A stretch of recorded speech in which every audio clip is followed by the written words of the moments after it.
students who were not able to come, and they said, please record this one. This is a very important class for the rest of the classes. So we've gone already 11 classes, unbelievable, and we have 7 classes left. 7 classes left. So we are not going to meet but until November the 2nd. Okay? November the 2nd, we are going to paint stained glass type of watercolors like Paul one. It's going to be very interesting. But today is our last of these old arts from the 16th century. We're going to talk about Rembrandt. And you may wonder, like, why do we have a Lady Gaga folks over there? Well, because we're going to use that reference for everybody to create a Rembrandt type painting. Okay? So we're going to do that all together. And what we are going to learn today is really this, how to do these shadows. So I want to ask you, please, let's go step by step, let's go slowly all together, because I want you to learn to do this. This is one of those things that in watercolors, it's just that they were looking at the image. Oh, sorry. Thank you. This is one of those things that in watercolors, everybody wants to learn. Like, how do I do that? How do I create these shadows? Well, we are going to do this. Can you see it? That's the greatest shadow. That's what we learned today. For that last of the instructions is, good morning, welcome. One of the instructions is, like I always tell you, you have to use a lot of paint and water. Don't be cheap with the water. For creating this, we need the water, and we need the thick brushes. So from the brushes, the number 12 is the one we're going to be using today. For your own, when you will go on learning more and more, if you are able to get one in Hobby Lobby, really, you can find them in Hobby Lobby. I'm going to show it in the camera. One of these brushes for your own. This is a very, very thick brush with a diamond point. Listen, you don't have to buy it. And it's really, in Hobby Lobby, you can find it for $10 when they are on sale. But when you see them, try to get it. This is actually a number 4, but it's super, super thick, okay? But when you have a chance, I just wanted to tell you, you don't need it for the class. We'll use the brushes we have right now. Just wanted to give you the tip. If you continue painting and you would like to keep going on painting these kind of shadows, that is the brush, okay? That is the brush. Very good. So we start the class now. Thank you very much. We're going to go first through a little bit of Rembrandt's story. I'm going to remove this. And let's start with this. Who is Rembrandt?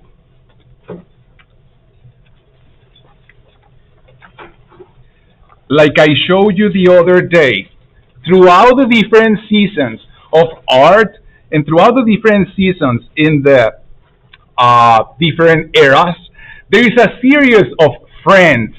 I am not saying all the artists, I'm saying friends who have something in common. They like either writing, they like poetry, they like art.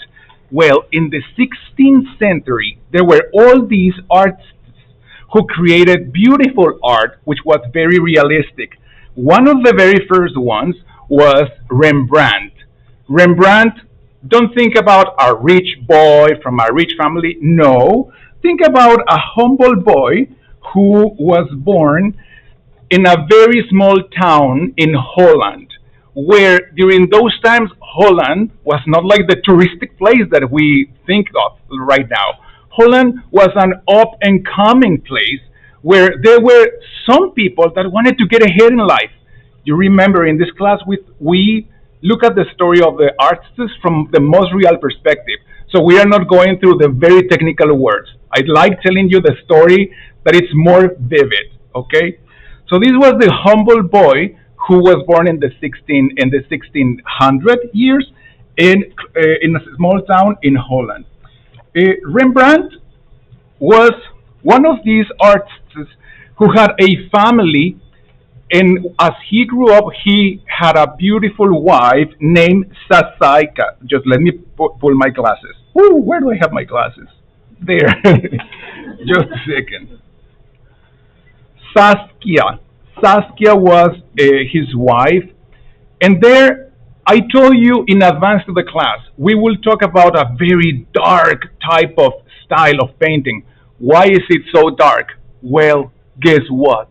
Rembrandt went through so many ordeals and through so many sufferings in his life, like his wife passed, his three children passed, and he still needed to continue doing arts. So he actually continued teaching art in art studios, having live models like you and I enjoyed it in the last class. We had live models and we sketched this. Well, Rembrandt used to teach classes like this, and he admired how people could reflect on the human body. So he had a very, very special fond or love for human figure. But he was very, very sad. And that is the reason why all his paintings, all his paintings tend to look like dark. But there is one important thing, one that you have to remember. On every Rembrandt painting, you will see that the center is very bright because although his paintings were very dark, he always knew that there was a light at the end. And that is beautiful. So every time that you see a Rembrandt painting, you will see there is a light in the center calling for the life. That's what you need to learn about Rembrandt today. And that is why we picked as a reference that Lady Gaga picture today, where there is some light in the face and there is some dark around it. Because we are going to try to resemble Rembrandt style. One last very important fact about Rembrandt, which is also so cool, is that during the years, the 1630s, it's when there was a technique developed for replicating paintings. Because remember, there were no photocopies, there were no Instagram, there was nothing of that. And still, when a painter created something, there was one, and it was expensive and unique. So during the Rembrandt timing, because of his style, there was a technique developed called etching. And I'm gonna tell you what's that. What's etching? It's like photocopying. It's like photocopying but in the 1600s. And they used these plates of copper, and other artists copied the paintings, scratching on those plates of copper, and they will process them with wax and create copies. Those were the most affordable copies back in that time for people. And that is why, after Rembrandt's style, many paintings were a little bit dark because what we saw were copies.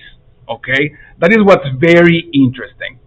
When I'll finish showing this, I'm gonna set the book over there in case somebody wants to see it. It's not a library book, but it's really available if you want to search for it. It's very interesting. This is a book, part of the ones that I have showed you, but I'm giving you more details on this since this is the last book that I'm gonna show you. It's a series of artists. It is really a whole series of artists where the authors show the stories this way and makes it funnier. They makes it easier to absorb than reading a very thick, boring book. Okay, so before getting into that, I would like to take us some time to honor a little bit of Rembrandt, and let's analyze this. Atan, are you able to focus this image? Thank you. After this, we'll go on painting, but we needed to have this piece of the class, so we had not had it during some time. So, join me. Come on in. Sorry, crowd, come on in. We are in an art gallery. We are in the art gallery, and we are going to admire the work of Cézanne. Excuse me, the work of Rembrandt, not Cézanne, Rembrandt. So I know it's a little bit blurred because of the camera, but I want us to spend some time, and let me tell you why. Because he took months to paint something like it. It is really important that such important artists, we take some time, and like if we were in a gallery, and hopefully next year we'll be all together in one gallery, and we'll enjoy different things. but it's important that we learn from this. So the first thing I'm gonna say is, you see in the faces of the people, you see a little bit of light. Do you see one of the faces that goes brighter than the other one? Which one? Who do you think she is? Her wife, the wife. And this is the time when he was painting this, when the wife died. So this is what came into all these dark styles. And this is called the night watch. Okay? During this time, how did this painting was created? They usually had models. Like we had models last week, he had models. But during that time, there was like an initiative from the authorities in Amsterdam, and these authorities said, I'm calling to all artists, whoever paints the most beautiful resemblance of the musketeers, because they really were like this, they were dressed like this, the most important musketeers watching for the night of the neighborhoods is gonna win the prize. He didn't win it, but this is the most important painting of Rembrandt. So I would like you to please take a moment while we are here. I'm gonna come to the side. Please stare at it, and I'm gonna ask you a question. Please stare at the figure that attracts more your attention. The figure. What I mean is one person. Okay? Doesn't need to be the brightest face, but just look at it all over it and see one figure that calls your attention. Okay? Good. All right. So, who can you tell me what figure attracts you the most? Someone? Laura. Well, of course, the one in the middle. But then I'm looking at his wife, when you pointed her out, she looks like an angel. Like an angel. I'm gonna ask you about the one in the middle. Looking at the face. What do you think this guy is thinking? What do you think? She looks surprised. Surprised. Yes. What could he be surprised of looking at all this crowd?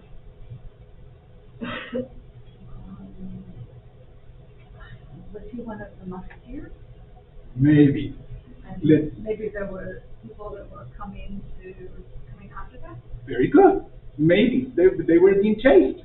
Very good. Very good. Or surprised and meeting? There you go. Yes. Someone else.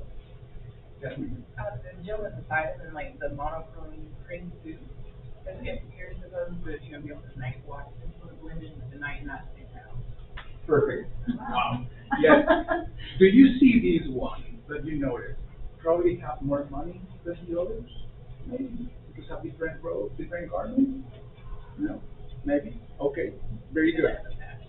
It looks like he has jewels around him. There you go. On his clothes. There are Jews around his clothes. Like a king, and the other one is like, I think, what do you say, Richelieu, the cardinal? Uh-huh. Uh-huh. Good, good. Very good. Someone else. One more. Yes. The gentleman in the back, he looks sort of like a clown with a tall head. Uh-huh. His face is real bright. Oh, very good. What do you feel when you see that guy standing out from the others? What do you see in that guy? I can't quite say. It's unpredictable. You just feel attracted to it. Like, I like that. I like that. I feel some connection with him.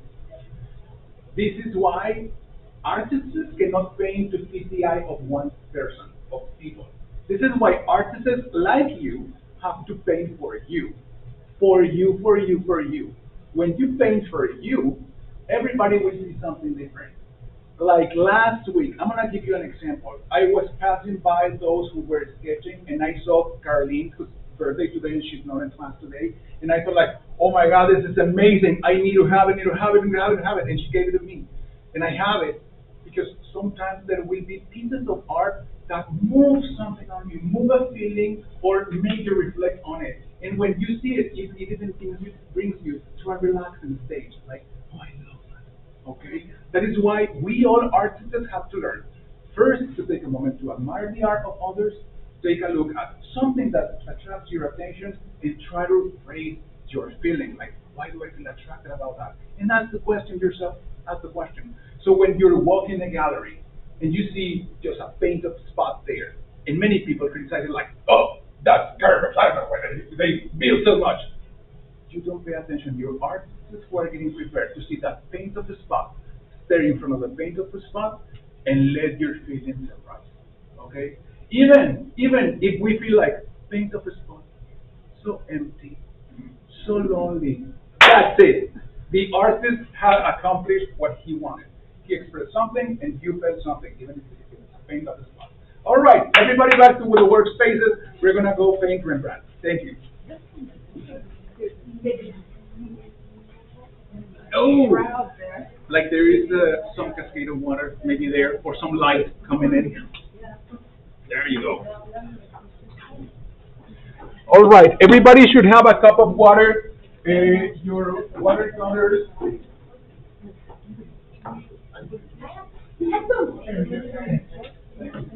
the book is going to be here, and if anybody wants to see it. All right. Let's start now. We are going to start with a warm-up. Our warm-up is going to be a little bit different because we are getting more and more knowledgeable about watercolors. So we are going to pick our reference. Okay. I have my reference here. You have it with you. I'm going to put it here so that you can see it. I'm going to put my watercolors there. And first, with a bottle of water to spray, I am going to spray all my watercolors to activate them.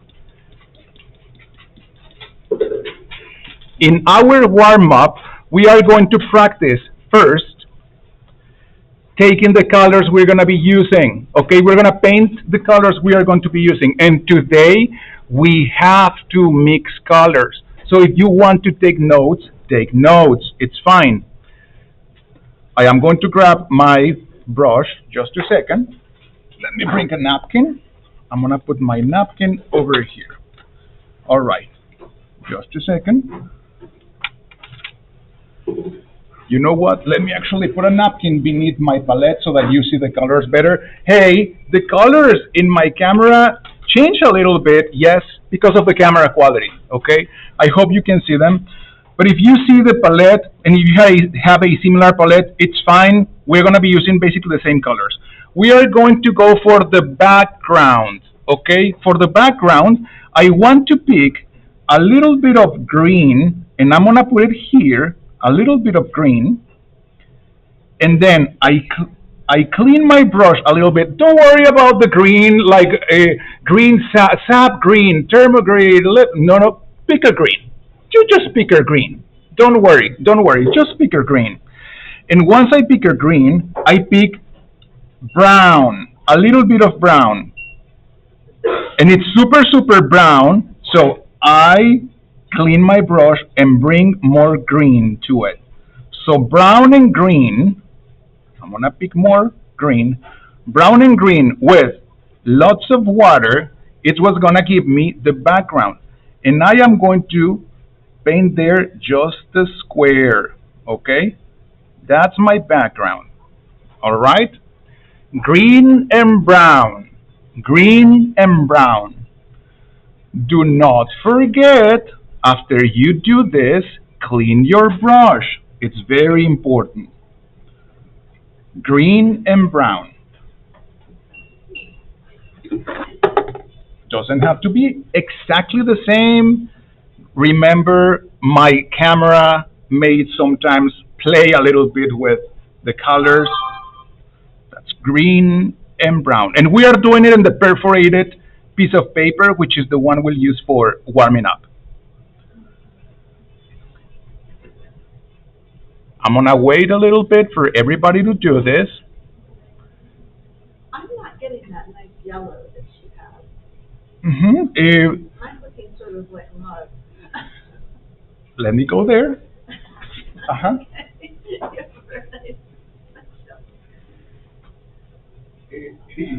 good. Okay. That is good. Yes, it's like muddy. Yes, Okay. and you have to add more water. Add more water. Add more water. Add more water. Yes.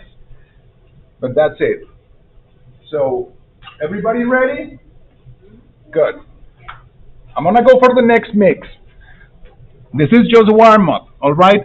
Before I go to the next mix, which is going to be this purple orange. I already said it, and you have a reference close to you. purple, orange. I am going to first clean my brush. After I clean my brush in the cup of water, I clean it a little bit to start. To start creating that one, I want to pick orange. Pick just an orange. Don't worry, don't worry. I have dark orange, I have light orange. I am picking this light orange. It's fine. I just pick that orange. I'm gonna put it here. I am going to clean a little bit my brush, and I am going to pick a purple, which is this one in my palette. Purple is this one, just a little bit, and I am gonna mix it. And when I have that, I am going to add some water, and this is giving me the lighter purplish orange, and I am going to put it here. All right, purpley orange. It's this side of the hair, purple and orange. If you feel more comfortable writing down the names of your of the colors, it's fine.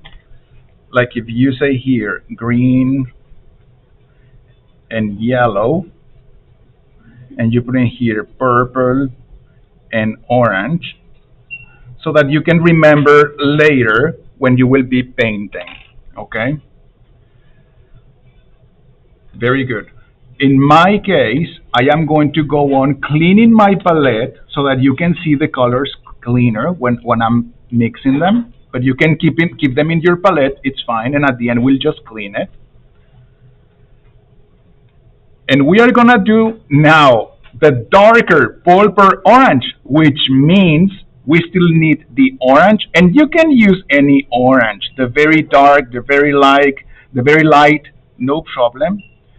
But we are gonna pick, I'm gonna remove a little bit of the excess orange from my brush, and I am going to pick that purple, and I'm gonna add more purple, and this is very intense, but I am going to add just a dab of black, just a dab of black. All right? What was it, purple and? It was purple, orange, and just a small dab of black. Purple, orange, and just a small dab of black. I am gonna write it here in a second. Let me just do my little square there for the rest of the hair. And before I forget, I'm gonna clean my brush to keep it ready for the next mix. But let me write that down. So it's purple, orange, and a dab of black. All right?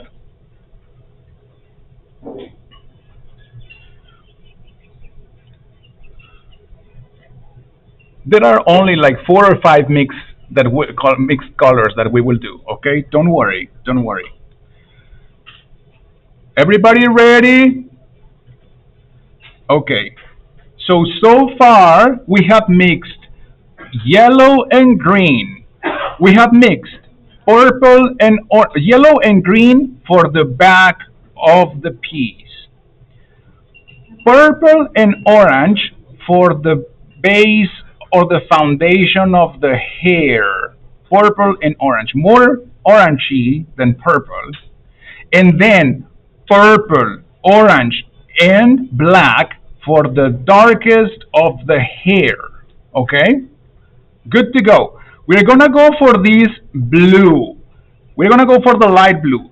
Try to look in your palette, if you have one similar like mine, if you have one of your own, one blue color that looks like this, okay?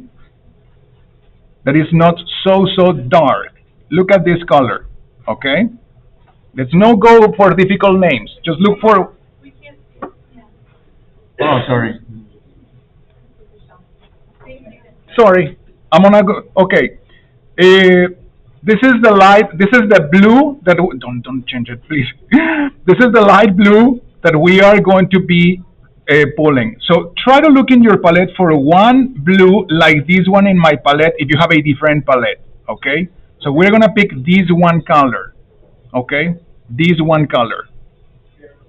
Everybody ready? Okay. Listen, I am going to add, listen, it is very important. A very, very, very just tiny, tiny, tiny dab of orange. What? Very tiny. Don't go please take a look at how I'm gonna pick the orange. Just a second. I'm gonna pick actually this one orange, but a very, very tiny. You saw the tip? That's all I picked. I'm gonna put it there and see what happens. It brighten it a little bit. It brighten it a little bit. And that is the blue I am going to use for the lightest blue. You may not see the orange there. It's a game of how the colors can be mixed with other colors and give me a different range of blue. If I would have taken this blue directly and put it there, would be a different color. That is why I picked blue, I put it there, I clean my brush, grab just a tiny, tiny, tiny dab of orange and mix it there. And actually, I grabbed a lot and it made it a little bit greenish.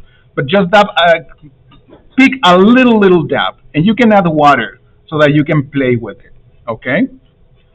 I'm gonna write it down, and I'm gonna say it's blue and just a little bit of orange, but not a lot. Please, not a lot. And the last one, everybody ready? The last one in this warm up is the darkest of the blue. And how do we make it? I'm gonna clean this so that you see it. The darkest of the blue, I am going to pick, yes, this one blue, which is the darkest of the blue. I am going to put it there. You can see it. I'm gonna spray it so you see the color. This is the darkest of the blue, but this is the most fun part. We'll just add black. I'll pick black and I'll mix with black. And I get the darkest of the blue. Okay? It's dark blue and black.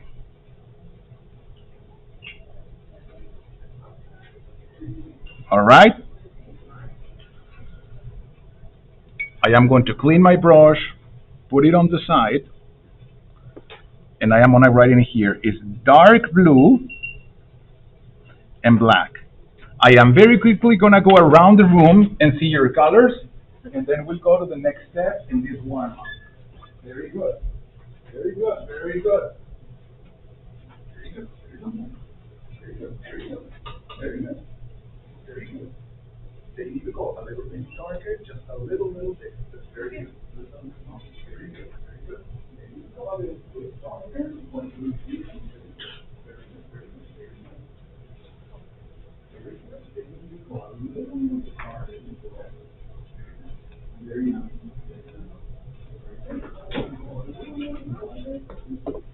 Very nice. Hold on. Very good. Very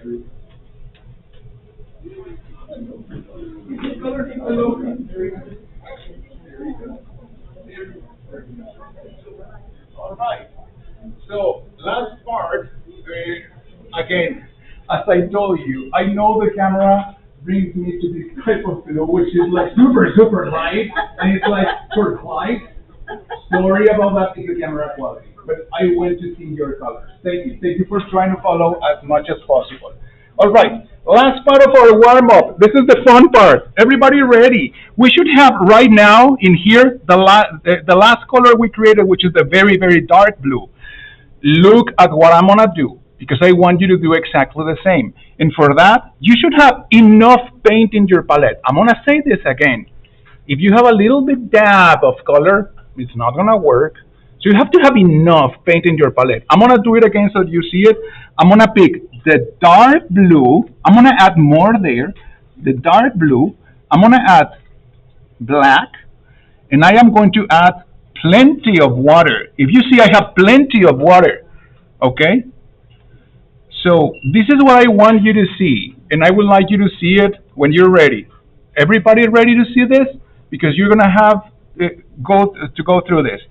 So In the bottom part of our page, I am going to pick enough of the paint to create one line, and then I will pick water from my cup, water, and I will run the water here. Okay? It's just an exercise. It's just an exercise.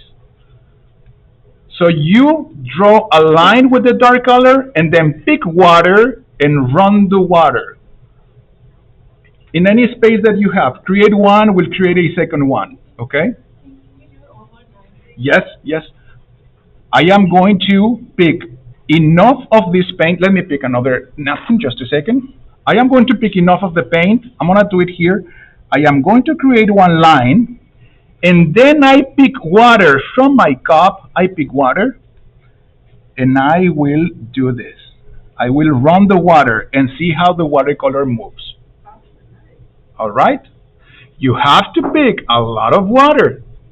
That is why I was saying in this session, you have to pick a lot of water. Okay? I will do one more, but I'll go around the room and see how you're doing. But it's very good. This is very nice. Very good. I love it. Very good. Very good.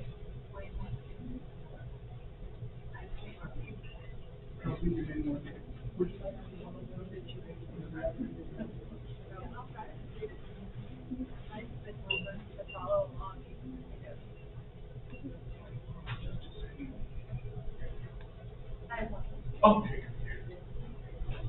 Very good. Very good. Very good.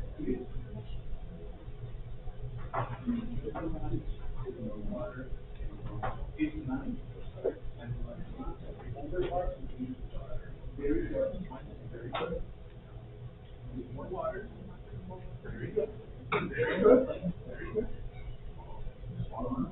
Very good.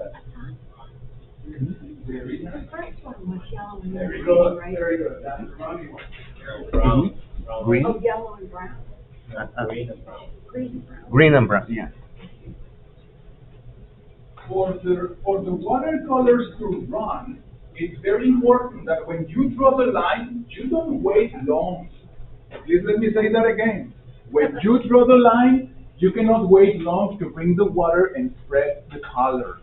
You have to do it fairly fast, okay? That's very important. I am gonna do it once again here in this blank space that I have, and then I'll put it on the side so we start working on our piece. This is just a warm-up, don't worry. This is just a warm-up. So I am going to pick the very, very dark color. I'm gonna do it again. Please remember, when I draw the line like here, I cannot wait long to bring the water from my cup and then run it, okay? I cannot wait long. That's very important. If when we are going to start painting our piece, you would like to have one blank piece of paper on the side to try it, you can do that, okay? No worries. Very good. Everybody ready? I'm gonna put it on the side. We are going to start first sketching our reference for today's class. If you pick this piece of paper, as you can see, there is one side that is more texture than the other side.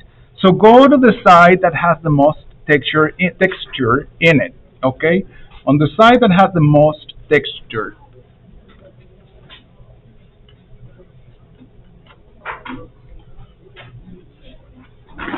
Let me see what time is it and see how we're doing with time class. Very good. We are right on time. Good. All right. So everybody should have now a piece of paper, your pencil, no erasers. Sorry, no erasers, because you know. No erasers. If you draw lines that you don't like, that is why you have to draw very lightly. Draw lightly. Don't draw very hard, very dark. Draw lightly, okay? Because all those traces or all those marks that you leave there, it gives your painting more character. So no eraser. We are going to be using Poche technique, for those who have come before to the class, Poche technique is the technique where we use squares, circles, rectangles to bring to copy a drawing or to make a drawing. As an example, this might be a rectangle. We'll use that in a moment. But we will start all together. And this is very important. Hey, it doesn't have to look like a photograph. We are just speaking as a reference. So if you see it and you feel like, no, it doesn't look like it, I don't care. I want you to enjoy it. What I want you to have in your drawing is a couple of eyes, a nose, and a mouth. That's all I want to see. So don't worry if it looks like it or not. It's a reference. All right? Good. And believe me, I even have researched in the past about Rembrandt, and then when he was teaching starters or beginners, he said the same. Resemble it. Resemble it. Within time, you will perfection it. So we're going to start here. And first thing I want to say is this. If you see, the eyes of Lady Gaga are not one line. They are inclined. Can you see that? I'm going to show you again. The eyes, we are going to start with that, but I want to show you first. The eyes of Gaga are not straight. They are inclined. They're a little bit tilted. So the way I'm going to start in my piece of paper, honestly, I am going to start drawing one very light line where the eyes will go. Where in the page, not super high, not super low, not in the middle, a little bit above the middle. There is where I will start with one line. With one line. All right. If everybody's following me, this I'm going to show you. It's very, very important. And we have not seen it before. I am going to first draw the upper part of the eye, like a half moon. Okay? Let's do it slow. Yes, Jasmine. Sure. Sure. I am going to draw a line, and I am going to draw a dark moon. A dark moon, excuse me, a half moon. A half moon. Okay? This is very important what I'm going to tell you. This is where you say, where do I put the second eye? The second eye is, if I measure this eye, and I measure the same distance here, this is the third I need to draw. But listen, how do I measure this, Marco? How do I measure this? I'm going to show you, please pay attention. If you have here your pencil, and I measure it in the drawing, I put my finger there where I measure the eye. Doesn't have to be exact. And then I measure another eye. Did you see that? And then where my finger is, that is where I draw my next eye. So I'm going to put it here, but let's do it in the dimension, in the size of our drawing. I measure this eye. I have the second one here, which is like here. And this is where I will draw my second eye. Okay? I'm going to say it again. Whenever we want to draw something, we can take a look at the drawing of reference, but we have it probably in a different size. So we have to take the measure, like this one, and the eyes will typically, most likely, always go on the third spot. It's 1, 2, 3. All right? So same in my drawing. 1, 2, 3. This is where the eye goes. Everybody ready? All right. Good. Please be very mindful. Where are the eyes? The eyes. They are not in the center. Can you see they are not in the center? They are on the side. Both. So I am going to draw them on the side. Oh, you mean the irises? The irises. Yes, thank you for the word. I don't know how to say it. The irises. The irises are not in the center. The irises are on the right. So be very mindful about that. If you do these things, your drawing will look more like it. All right? So we are going to draw the lower half of the moon. Everybody ready? So I'm gonna draw the lower half of the moon there, and look at this. This half of the moon is very curved. This half of the moon is more flat. So that's very important to see and try to put it in your drawing. This half of the moon is very round and this is more flat. All right. Everybody ready? So you remember you have to draw this very lightly. Okay, I'm doing it darker. Very lightly because no erasers. All right? No erasers. I like teasing everyone with that. Okay, so we have this line. Now we are going to use poche technique. Where do I use poche technique? I want to create just the reference of the square where the face is going to be. And I will modify that later. I will modify, but you have to draw it very light, remember. But I draw a square, all right? Everybody ready? So here you can apply the same principle to measuring things. How come, Marco? How come measuring things? Like if you want to know how long the nose is, well, you could do that. You could pick the eye and then count like 1, 2. The nose measures 2 eyes, reference with the left eye. All right? But you know what? I really don't like going that technical. I am showing you because we are going into past half of this course, and it's important that you know this.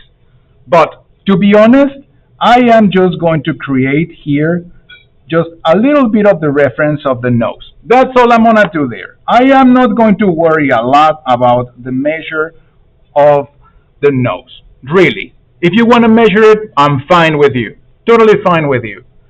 I'm gonna tell you what really makes it more look like it is the shape of the face, the shape of the hair, and the ears when you have ears. Those are the things that make it look more like it. The shape of the face, the shape of the hair, and the ears. All right. So lastly, I am going to go for drawing in here the lips. So if we were going to go super technical, I could probably pick another piece of paper and match the end of the lip with the middle of the eye and put it like there and say, okay, the lip is like here. You saw that? If I wanted to go super technical, I could probably go to the point of to the end of the lip or beginning of the lip and the middle of the eye. But you don't need to go that exact. I'm just showing you. All right? Okay. As long as you have there a lip, I am fine with that. And the lip is not complete. All right? Very good. Now, the most important part comes. The shape of the face. That's really what makes the face looks like it. So if you see, we have here a curve, which is a shadow from the hair, and we have the face. And thank God we have the reference of this box in the poche technique. So I am just going to draw the shape of that curve, and I am going to finish the shape of the face. All right? And it's just one side. It's not even the complete face. It's just one side. Because the funniest part comes, which is the hair. And that'll give me the best reference. And the hair, we almost have it there with this line. So really, this is really going to be the hair. I am doing it this way. You just do it with a lighter line. And I am going to see that I need to start drawing the hair, which is from this top here. If you want to go measuring, you can measure. Go ahead. I am not going to measure, okay? I am just going to start here, and I am just going to draw here. I am going to draw here. I'm not measuring anymore, okay? And I see where the hair ends, which is there, here. And I'm going to see where the hair ends, which is there. Okay? I'm gonna stop there. I'm gonna walk around the room and see what you have. Very nice. Very nice, very nice, very nice. I am the whole thing.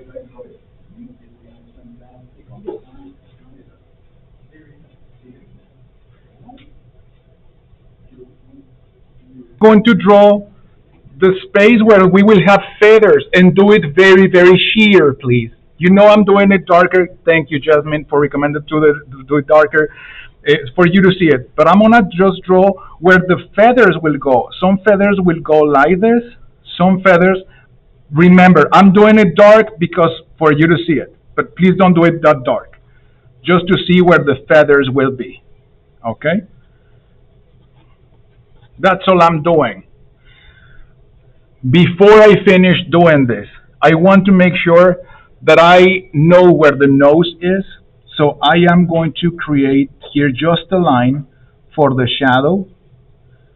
Just a line. Because there will be a shadow here. You don't need to do it. You don't need to do it, but there will be a shadow here. Okay? That is why I just created that side of the nose. All right? What about the eyelids? You can go on adding more of these details. Do them very, very lightly. If you want to add the eyelids, take a look at the eyelids. Do that. That's good. Good observation. If you go on adding more details, go ahead.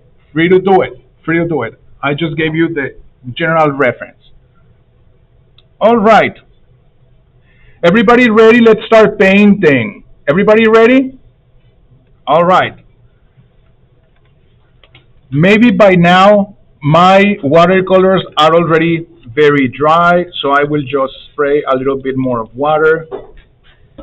And I want to start with the first color that I created, green and yellow. But listen, listen, listen. Green and yellow. Listen, listen. You have to prepare enough. Don't prepare a little bit because we need to paint the whole page. You have to prepare enough, or like a lot, like a lot. Please look at me, okay? Green and yellow, not green and brown? Excuse me, green and brown. My apology. Green and brown. My apology. Green and brown, not green and yellow. I'm sorry. Green and brown. Thank you. It's just that I captioned here. Thank you. Thank you very much, Laura. Oh, you're welcome. Green and brown. Yeah. Thank you. So I am going to prepare that, and I want you to take a look at it. If you see that your water is very dark, remember we use it. It's cleaner than it seems because we're using the surface of the water. So I am first going to dab my brush there, and I am going to create a dam of water.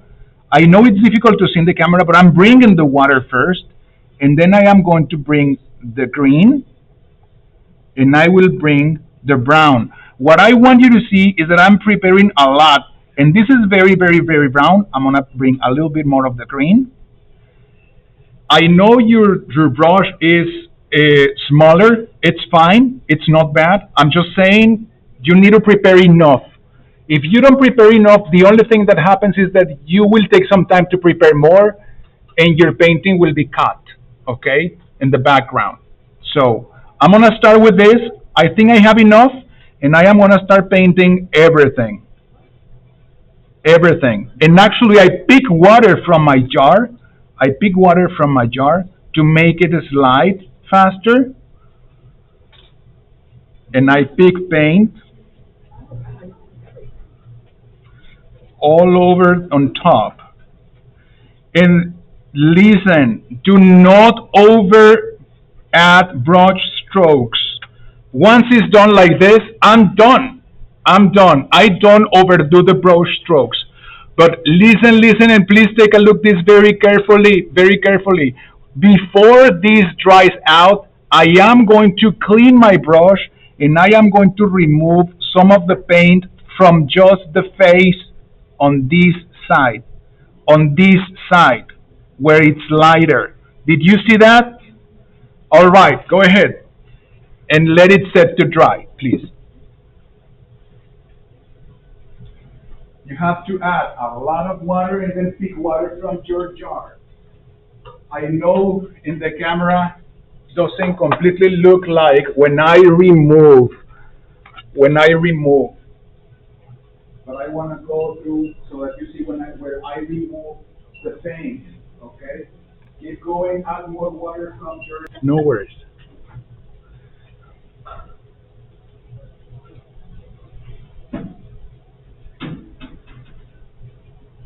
Aim the face with the colors outside, with the colors from the hair, with the colors of the shadow.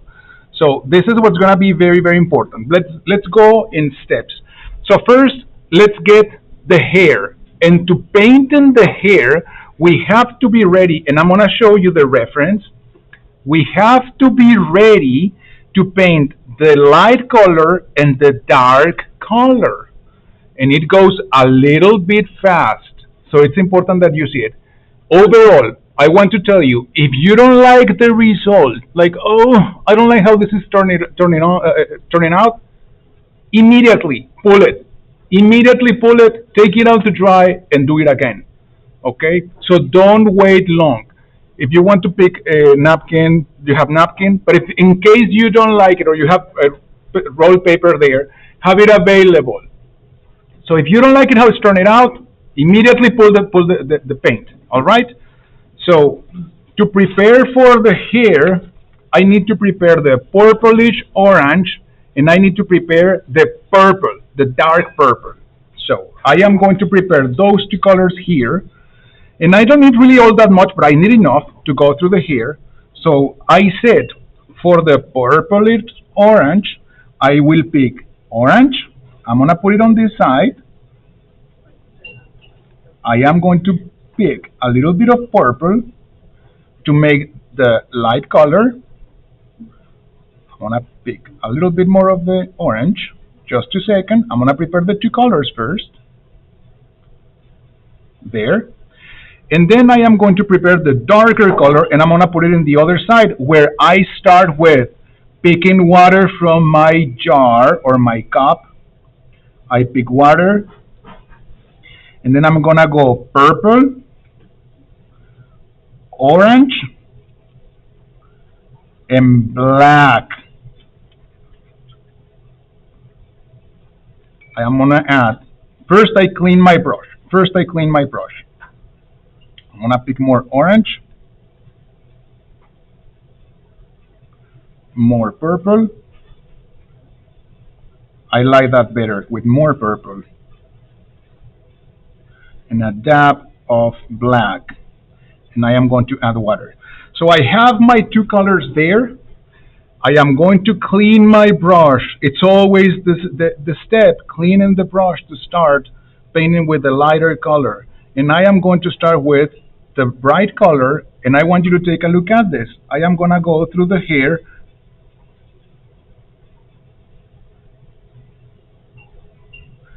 All right.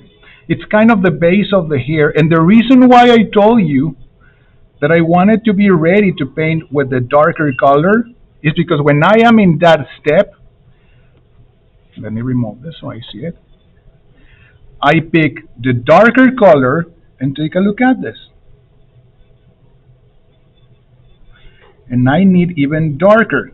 So I'm gonna pick more black. And I'm gonna go darker. The most important part I want you to see here, just a second, you'll see it in a minute, just a second.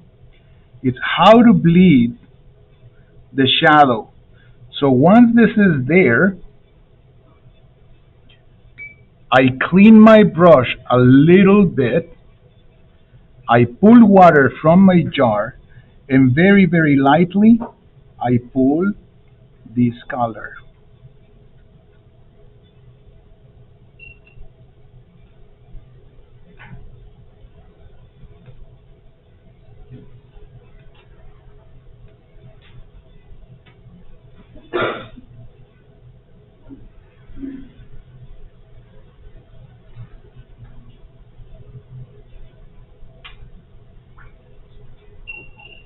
I am going to remove some of the color from this section, and that's it.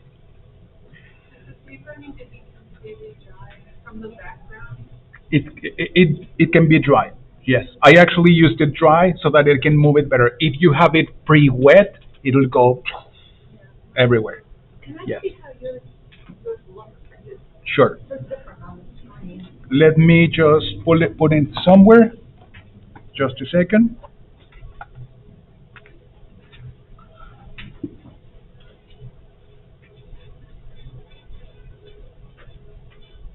So the first thing is dark, and you pull the edges to create a shadow.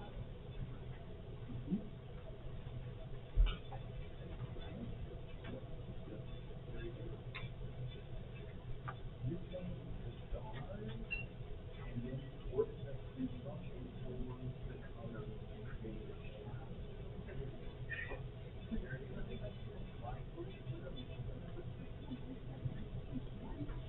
It takes time and practice, don't worry, it's fine, it's fine. Don't feel like, it's not good. Don't take your time, practice one.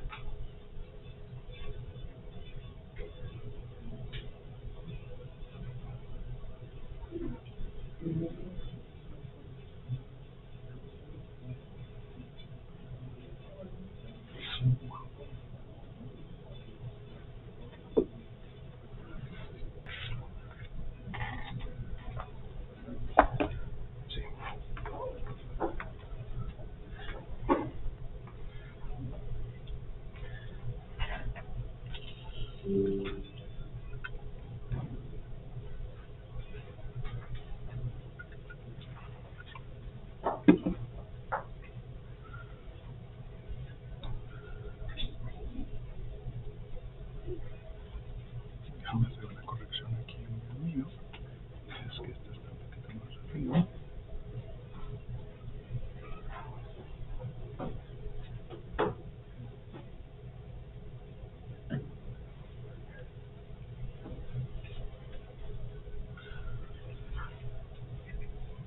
All right, so we're gonna keep going. Let me see what the time we have. Very good. Okay, we're good. I'm gonna keep going on details. We can add more shadows as we go on getting closer to shaping more our piece. But I'm gonna keep going with other base colors. As an example, I would like to give it more interest to my painting. So I'm gonna go with number one, the yellow in the eyes, which only one will look very, very yellow. So I make sure that my brush is clean. I pick a little bit of this yellow, just a little bit, and I'm gonna add some yellow in the lid, just to make the reference. I am going to start painting the eyes with with a lighter brown, which is this brown. We just add a little bit of water and can add just a dab of green, and I start painting the eyes.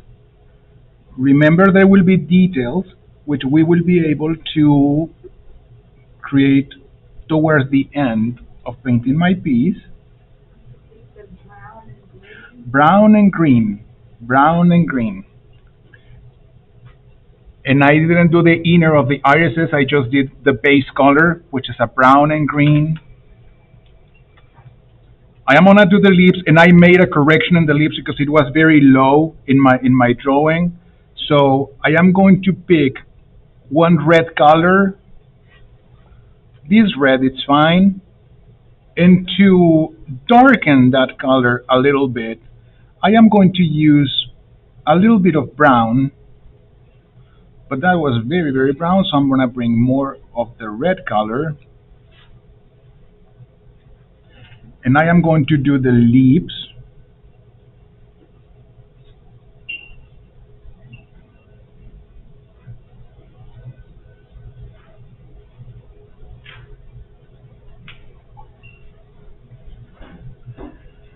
While that dries up,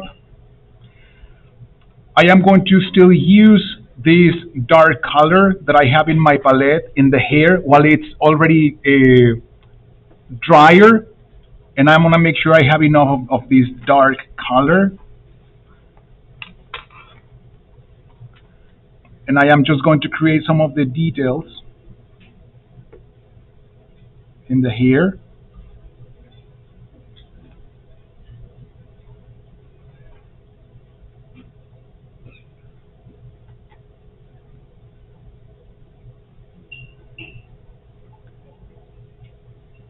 To give it more the shape of the face.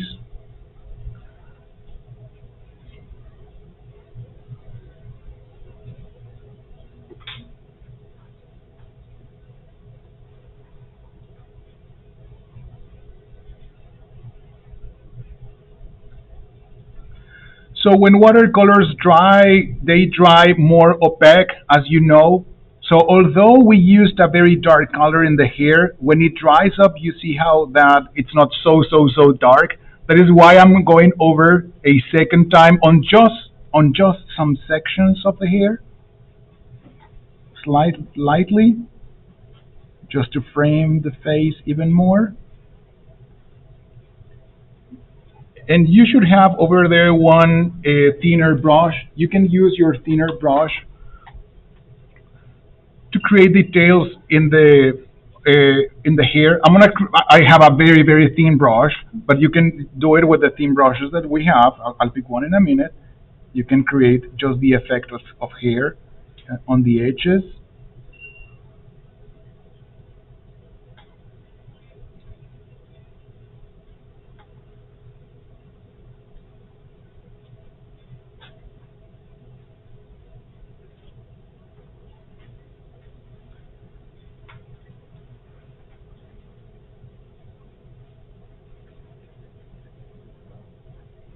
Very good. And I'm gonna stop there. I am going to clean my brush so you continue seeing the next color I am going to pick. As your piece goes on drying, you can add more layers of the paint, of the shadows. So that is why there is a process. There is a process for you to add the darker colors. But we added the shadow first, which was needed definitely. For my piece to continue building up, I'm gonna start doing the blue color, the light color basis on the feathers. And for that, as you remember, I said we will pick this blue, and I said a very tiny dab of orange if you want, just to make it a little bit darker. Just a second, prepare enough of this. And I'm gonna go with the base of the feathers, just doing this.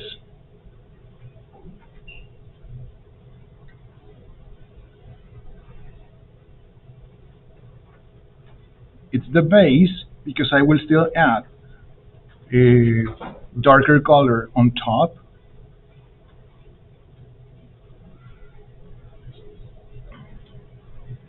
And yes, of course, since we are painting over a brownish, yellowish color, it might look a little bit green. It's fine. It's very Rembrandt. I'm gonna keep it there. And to create some of the feather edges, I'm gonna use my, let me bring one thinner brush, the one that you are using, so that you see it. Just a second.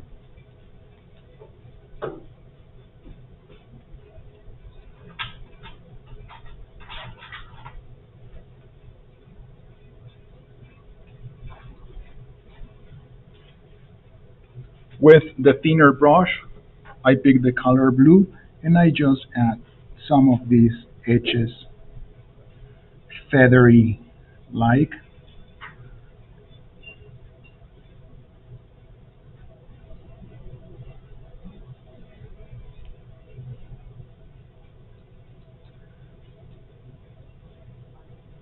And I wait for that to dry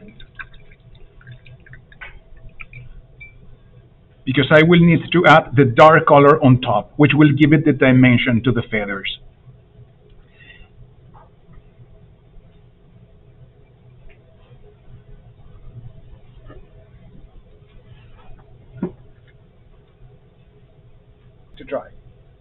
And I have one brush that I can pass around the room to use it in case you want to use it. It's a very, very super thin brush, okay?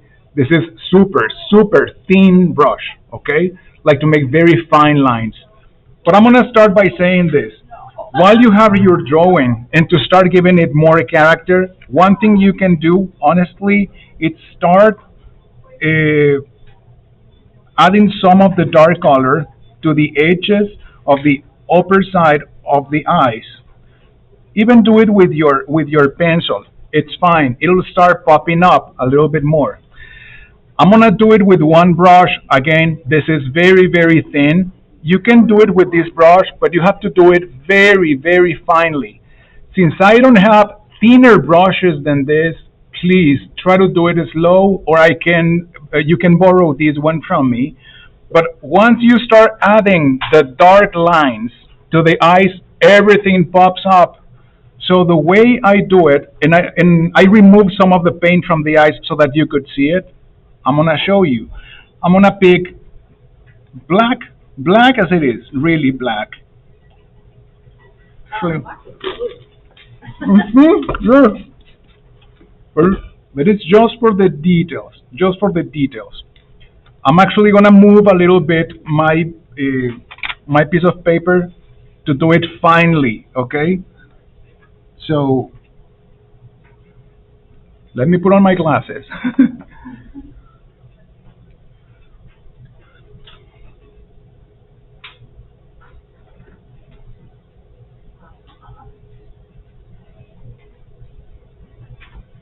Oh, wow. Once you start doing this, of course it starts popping up. And again, I'm sorry, I don't have for the class a set of thinner brushes. Can they use like pen? But if you have a pencil or your pen that is darker, go ahead and use it, or I will pass this brush around you. But once you start doing these things, uh, it'll immediately pop up. Just a second to give it definitely more definition.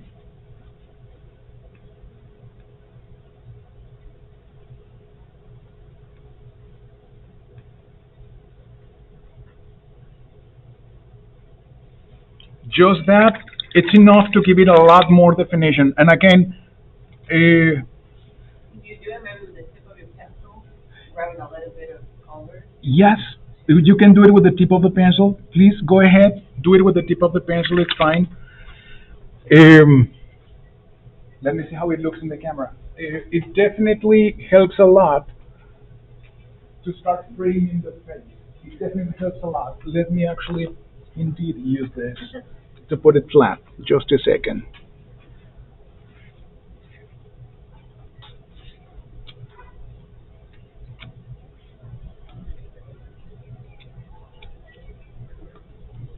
There. Very well.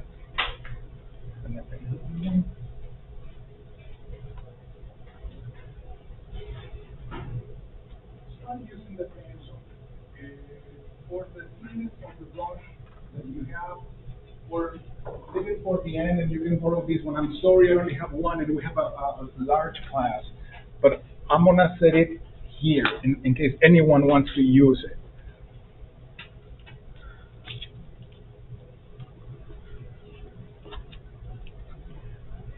I don't want to use this. Oh, it's not working. Once you get the excess water off the brush, it seems to go more smoothly. Yes. So you can do it slowly and it'll work. You can do it slowly, definitely. Lady Gaga was having the black eye for a moment. That's right.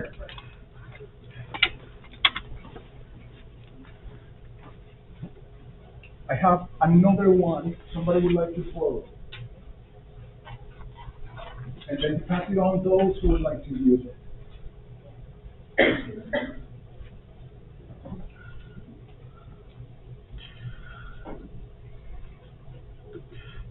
So moving towards using now the darker colors, I'm gonna start adding the darker color in the feathers for everything to have a better view. So as I said before, we're gonna use, oh, it's the darker blue. It's gonna be the darker blue and black. I prepare enough of the dark blue and black to go with feathers.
To create some of the edges, I'm gonna go back to that very thin brush and I am just going to add some of those edges there.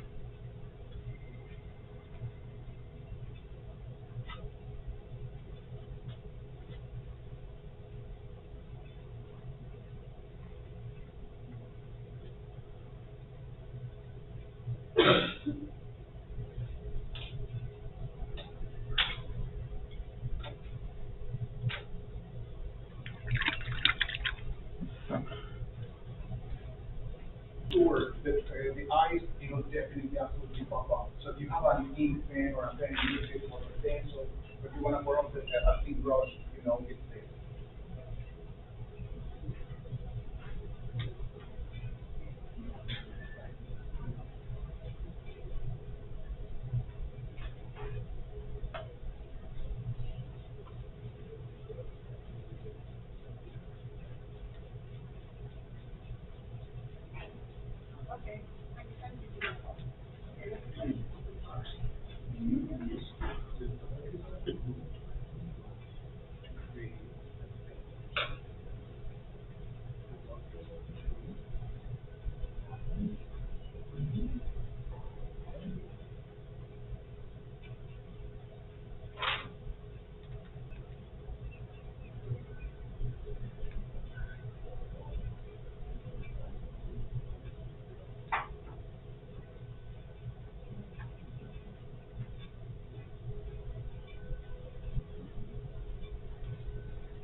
Brush.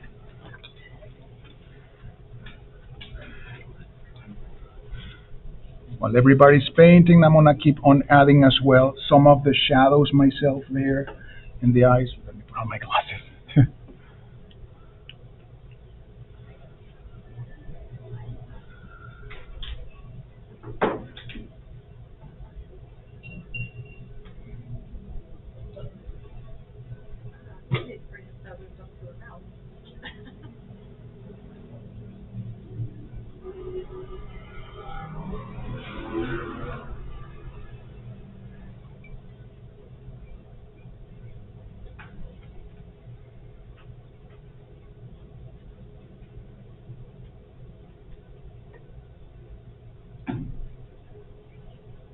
I'm just adding some more shadows in the eyes.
I'm just framing the face a little bit more with the darker colors that I still have in my palette.